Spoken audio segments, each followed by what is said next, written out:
Imagine you're at the most important dinner of your life. Your boss is there, your competitors, people who matter, people who are judging you. And then the CEO gets down on his knees and starts washing your feet in front of everyone. Your filthy feet, the dirt, the shame, all of it. You'd be mortified. But Jesus did exactly this. John 13, 1-5. The Last Supper, his final night before crucifixion. And what he does in those moments is so shocking that his disciples are literally confused. Peter refuses. "Lord, you will never wash my feet?" He's scandalized, offended. This isn't how power works. This isn't how leadership works. In the first century, foot washing was a job for slaves, not even servants. Slaves. It was the lowest, most degrading task in the household. So when Jesus, the master, the teacher, the one they call Lord, gets down and washes their feet, it's not just unusual, it's offensive. It violates everything they understand about hierarchy and respect and authority. Here's what's crazy. Jesus knew this would offend them. He knew Peter would refuse. He knew this would shake their entire worldview about what it means to be powerful. And he did it anyway, because he was making a point that goes way deeper than clean feet. He was saying, this is what real power looks like. Real power doesn't demand respect, it serves. Real authority doesn't control people, it humbles itself. Real leadership isn't about being above people, it's about getting down with people. Think about how backwards this is. We're taught, if you want power, project confidence, stand tall, be above people, distance yourself, make people work for you, make them need you, make them fear you. That's how you maintain control. But Jesus is saying, no, that's fake power. That's fragile power. Real power is so secure that it can kneel. Real authority is so confident that it can serve. Real leadership is so strong that it can be vulnerable. And here's the part that destroys me. Jesus did this knowing he was about to die. He had hours left. Hours to prepare his disciples. Hours to teach them. Hours to warn them. But instead of sitting on a throne, teaching them about his divinity, he's on his knees, washing dirt off their feet. Do you understand what that communicates? He's not saying, remember how great I am. He's saying, remember how much I love you. Remember that power is nothing without love. But there's something even deeper here. In that culture, having your feet washed was humiliating. Your feet were the dirtiest part of your body. Dusty roads, no shoes, waste on the streets.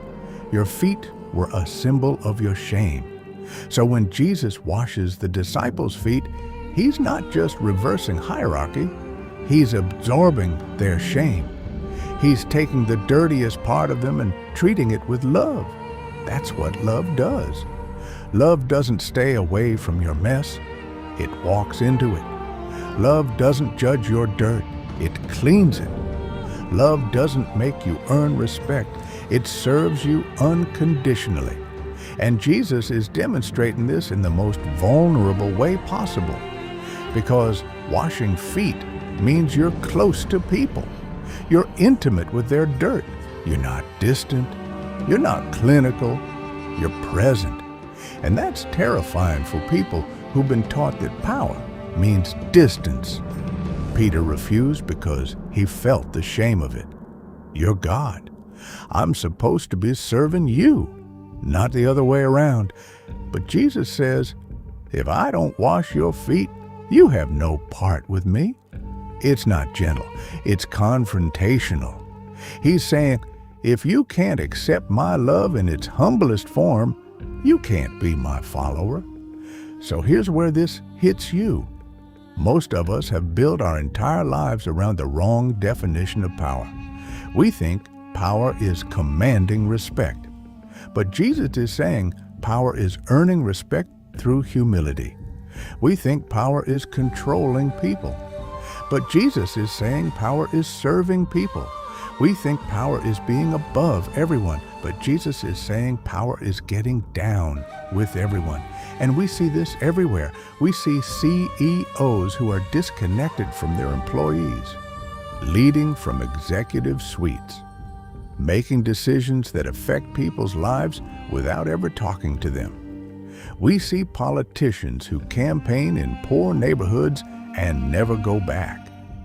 We see influencers who cash sponsorship checks and never show up for the people who made them famous.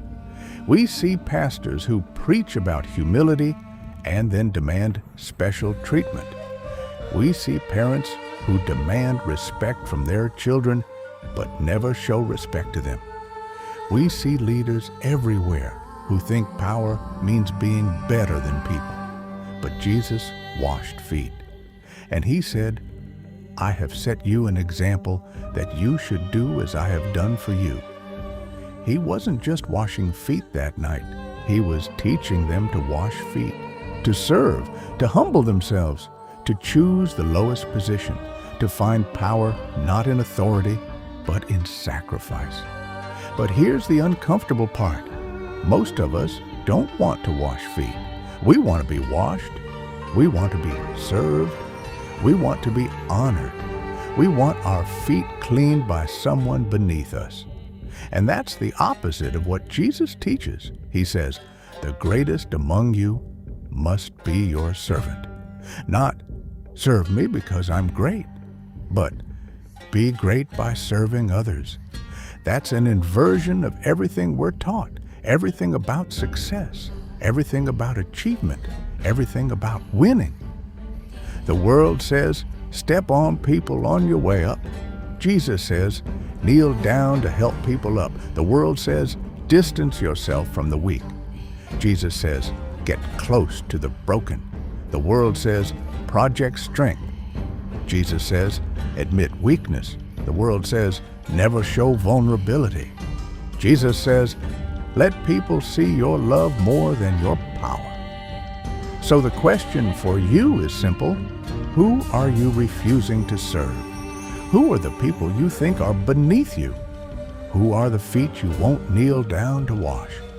Because that's where real power lives. Not in the commanding, but in the kneeling. Not in the demanding, but in the serving. Not in being above, but in getting down. Jesus didn't ask his disciples to follow his teaching. He asked them to follow his example. He washed feet. So they should wash feet. Will you?